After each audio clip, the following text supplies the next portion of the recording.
បែនភាគច្រើនកសិករប្រើដោយកម្លាំង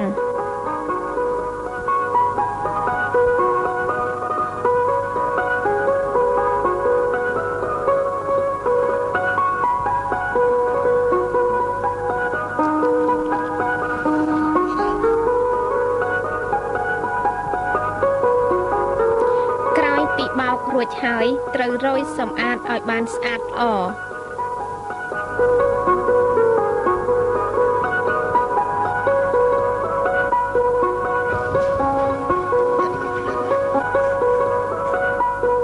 ប្រមូលយកគ្រាប់ស្រូវទាំងនោះទៅហាល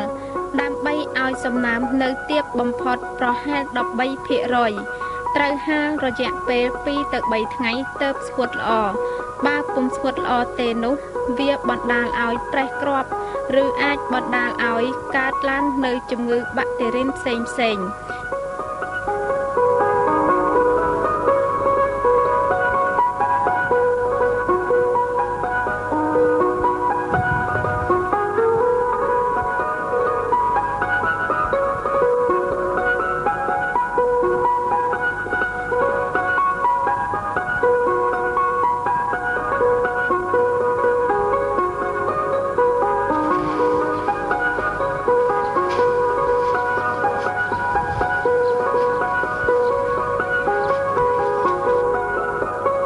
បន្ទាប់មកទើបយើងត្រូវកើបគ្រាប់ស្រូវទាំងនោះដាក់ចូលទៅក្នុងជង្រុកជាការស្រេច